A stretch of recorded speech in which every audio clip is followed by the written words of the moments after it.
afternoon and thanks for joining us. I'm Judy Simpson. With Halloween just around the corner, we've called on the Queen of Halloween to be our guest today. Her most recent book is entitled Ghosts and Legends of Lake Champlain. She's also the creator and guide of the popular Queen City Ghostwalk, which is rated as one of the top 10 events in the city of Burlington by TripAdvisor.com. So it is a pleasure to welcome back Thea Lewis of Burlington. Thank you so much. Thanks for having me. So we're just a couple weeks from Halloween, which is the busiest time of year for your ghost walks. For people who don't know, what does that entail? Well, we like to take people around the downtown and bring them to some of the spookier spots in the city of Burlington. We've been scaring up history in the city of Burlington since 2002, and we have expanded to quite a few walks in the city. We've got our Darkness Falls tour, which is our downtown ghosts. We also do cemetery tours. This year, we're doing quite a few tours on Sunday nights at Lakeview Cemetery, a wonderful lawn park cemetery that was first created in the 1800s. We also do a Ghosts of UVM tour and a Wicked Waterfront tour, which is quite a bit of fun. Is there one that's more popular than others? The Darkness Falls tour, I think, is a perennial favorite. The Darkness Falls deals with people like Timothy Follett, who was a gentleman who was a real mover and shaker in the city of Burlington back in the mid-1800s, and people would be surprised. We find ghosts in the most interesting places. For instance, our downtown mall. Really? Yeah, absolutely. Let's just say the lingerie is not the only thing that's see-through at our Victoria's Secret. Oh, no kidding. Oh, I'm getting chills. How did you get started doing this? Well, I went on a tour, a ghost tour in Salem, Massachusetts, back in 2001, and it occurred to me after the tour, which was great fun, that Burlington has a phenomenal history, and it would be wonderful to present something like this to the people of Burlington and to people who visit from out of state. I never imagined, I wasn't a great history student in high school or earlier than that, but interpreting Burlington's history has been really rewarding and a lot of fun for me. Well, it's great because it really brings history to life as opposed to just reading about what happened in a book. Yeah, we do a lot of tours for school groups, and it's history with a twist. So where somebody might not be inclined to just sit and listen to facts and dates, when you start telling people about a building and its history and who might have built the building and the ghosts that are inside, they all of a sudden sit up and take notice. Do you have a favorite story, a favorite legend? You know, the legend of Timothy Follett is probably my favorite. My husband likes to tease me. You know, he says I have a little crush on Timothy Follett. Timothy Follett was a guy who had kind of a mixed experience in the city of Burlington. He brought the railroad line from Boston to Burlington, but then later lost his company presidency with the railroad line and actually died penniless and alone. Really? He did. Huh. Well, I mentioned that your most recent book at the beginning of the program, but you've also written a book called Haunted Burlington, which is in its 5th printing. Why do you think that book is so popular? I think that local people especially just love reading about the town where they grew up or the town that was their old stomping ground. I've had a lot of people who were students at UVM come on the downtown tours or the UVM tours and say, this is so much fun for me to be able to read this book and look at some of these things and remember. I was on a local radio show, and it was so rewarding to me because I was talking about a place in the city of Burlington called the Black Cat Cafe that existed until the late 70s when it was unfortunately lost in a tragic fire. And I was talking about a gentleman who used to play a Hammond B3 organ in that building. And we had a caller say, you know, we got your book for Christmas. The guy you're talking about is my dad. We had no idea the story was in the book. And when we all sat around and opened the book to look at it, here we look and we see this story about the black cat, and you mentioned our dad, and we were all choked up and we just thought it was great. That's fantastic. Now, some of the stories in Haunted Burlington are also part of the Ghostwalk tour? They are part of the Ghostwalk tour. We visit usually about 5 or 6 locations and tell maybe 7 or 8 stories. We love our haunted pub ghosts. The Vermont Pub Brewery is a favorite spot. Can you give me an example? Well, I like to mention, we've been doing the tour, as I mentioned, since 2002, and we've got one particular story on the tour, and it's the story of the American Flatbread Company, which used to be a very popular restaurant called Carber's. Now, that story has evolved and has been a favorite for a long time. We tried about 5 years ago to take it off the tour and rotate in some other stories in its place, and we actually got complaints from our guests, people who said, we've been on your tour, and we heard you're not doing the Carber's story, and we've got guests coming from out of town, and we really need you to do the Carber's story. So we rotated it back in. That's funny. Yeah. And so What is it about the stories you think that gets people the most?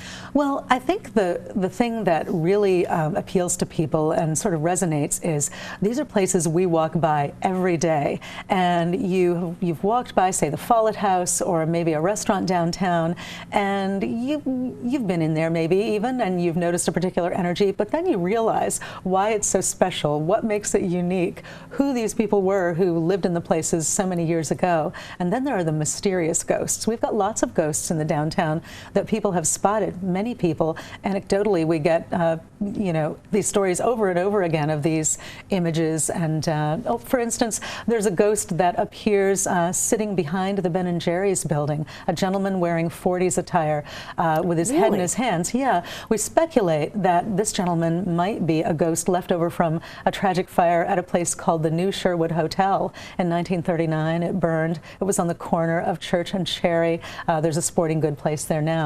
And people had to flee the building. The fire raged for 24 hours or more. And we think that it might be one of those exhausted guests from the building who just found a place to sit when he had to leave the building. And that's kind of what you would call a psychic imprint haunting, an emotional or tragic event that causes a ghost to appear again and again.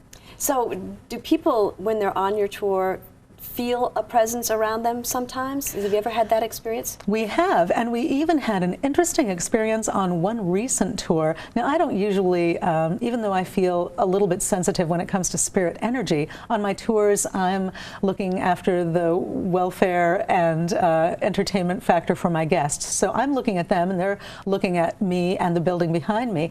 We've had people who have spotted things in the windows of some of the places we've visited, but a few weeks ago we had something interesting happen. We had a fog-like sort of entity appear, a sort of swirling shape that swirled up next to one of our guests as I was watching, and then very quickly disappeared. There were a few other people on the tour who saw it. Nobody could figure out what it was, but I like to think it was just a guardian spirit watching over us. It's giving me chills. Now, you also wrote Ghosts and Legends of Lake Champlain. How did you research something like that? Well, with Ghosts and Legends of Lake Champlain, it was kind of funny. My publisher, the History Press out of Charleston, South Carolina, gave me a call in March last year, and they said, we are a little bit light on our haunted titles this year. They do true crime and recipe books, all kinds of things. They said, could you write a book? And I said, I think maybe I could. When do you need it? And they said June 1st. So it was a whole lot of doing some very quick research and taking some time away from other things to put together this real mixed bag of ghosts from areas around Lake Champlain, up to Canada, across the lake in Plattsburgh. I ended up quite coincidentally with this wonderful murder mystery from Plattsburgh back in the 1800s. We've got UFOs, we've got Native American legends. It was a lot of fun to write. And so a lot of the information that you get, or leads that you get for your books, I understand come from cemeteries. Come from cemeteries. And when I first started walking through Burlington cemeteries on a regular basis and looking at the stones, the different types of stones, the iconic imagery, I really became curious because a lot of people, it might not occur to people, but that's where a lot of our history lies, in the preservation of our cemeteries. There's some great resources online. The University of Vermont's programs, through their students, have created some great little walking tours of local cemeteries. People can look online and Google these cemetery walking tours, and actually this time of year when the leaves have turned and the cemeteries are especially New Englandy and spooky, it's a great time to go through and explore a local cemetery. Places like Lakeview, the old Lawn Park Cemetery, where people used to, after their hard-working week, they would pack a picnic lunch on Sundays after going to their place of worship, bring the kids, and spread a blanket there at the overlook there at Lakeview, look out at the water, talk with their friends. They would picnic right there near the lake. That wouldn't have occurred to me. Yeah, it's beautiful. I mean, if you can walk through and see these incredible sculpted hydrangea bushes, trees really now. Which is what we're taking a look at Which here. is what we're looking at right now. And now there are hydrangeas that are native to the United States. Some hydrangeas have been imported from China, and that particular hydrangea that we just saw is a wonderful example of how flowers and the placement of flowers are meant to speak to a certain emotion. That type of hydrangea with its these heart-shaped sort of floppy blossoms, and the color red that it turns is an indication of someone saying, here's my heart. So that's the sentiment. You have buried someone dear, and then here's my heart. You've meant a lot to me. I just thought it was a tree in the cemetery. Not just a tree in the cemetery anymore, Judy. And so what are some of the other things that you've seen in the cemetery that are interesting? Well, what we like to do when we go through the cemetery is we like to tie together the people who are in the cemetery with the places that they've created, the places they've had a hand in the cities we've lived in. For instance, the John J. Flynn Memorial in Lakeview Cemetery. John Flynn was an early entrepreneur in the city of Burlington. He brought the electric trolley car to Burlington, and he built a couple of theaters, including what we now know as the Flynn Center for the Performing Arts. And that place is quite haunted. Several different specters, but when you're talking about the granddaddy of them all, we just call him the Flynn Ghost. So many people have seen him, and we talk about him on our tour. No kidding. Who else have you looked up? Well, we have looked up Brevet Major General William Wells. Now, he was a guy who was originally from Waterbury, Vermont, mustered in at the start of the Civil War, served with distinction all the way through, captured, wounded. He came back to the city of Burlington, and he started a pharmaceutical company in his early days in Waterbury. He brought that to town, and people can find that building on College Street. It's now the Bennington Potter's Building. And you can still see the great little iconic images of the mortar and pestle in the stained glass up there underneath the first story edge of the building. They've been there since the late 1800s. I'm going to have to take a look at that. You'll have to.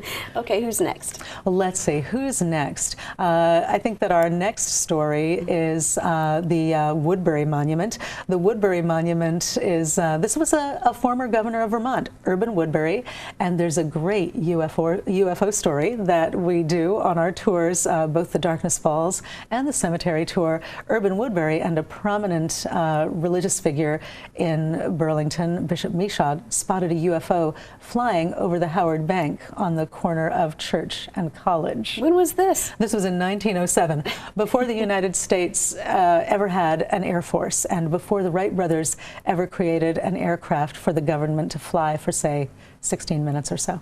And so what did they think it was? Well, they had no idea what it was. I mean, if you were standing on Church Street in your long skirt back in 1907 and you looked up over that, what was the very new Howard Bank, and saw this strange cigar-shaped object up there floating in the air, you would have no idea what it was, and people just gathered and gawked. Wow, that's amazing. Yeah. And so we have one more picture that we want to take a look at. Okay.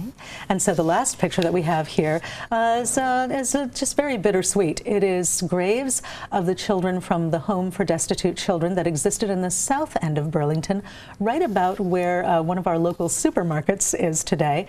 And those graves, Louisa Howard, who was the person who created the Louisa Howard Chapel up at the front of Lakeview Cemetery, made sure that in death those children were taken care of, because they have what I would call the best seat in the house there at Lakeview Cemetery. They're right near the lake. And a friend of mine who does what I do, has a haunted tour in Portsmouth, New Hampshire, came to Burlington, and she has some talents, some mystical talents as a dowser. She communicated with the children from the Home for Destitute Children and found that they're quite happy with their spot there at the overlook. It's spooky. It's very spooky, but a lot of fun. What else have you got in the works now? Are you going to be writing another book, or? I am in the middle of writing another book, and this is kind of a departure from the whole local history stuff that I've been doing. Although I am working on another book for the History Press, I'm also working on a book of horror fiction. I hesitate to say the name of the guy who most people are familiar with when they think of horror fiction, Stephen King, but it's a collection of sort of Stephen King-esque stories, lots of grisly stuff that when I ask people in my family to take a peek, they look at me like I've lost my mind. But that's what I'm working on right now.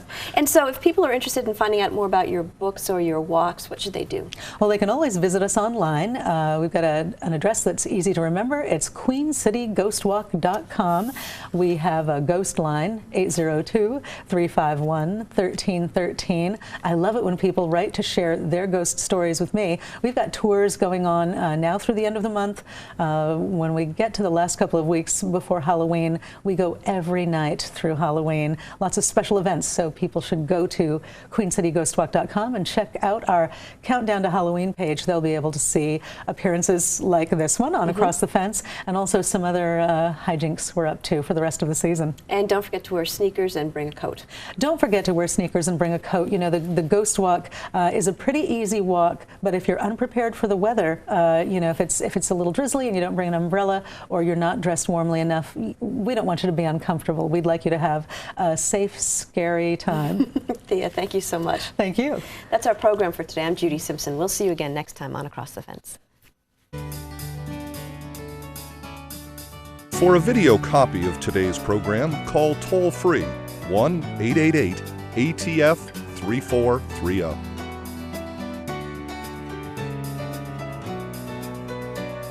Across the Fence is brought to you as a public service by University of Vermont Extension and WCAX-TV.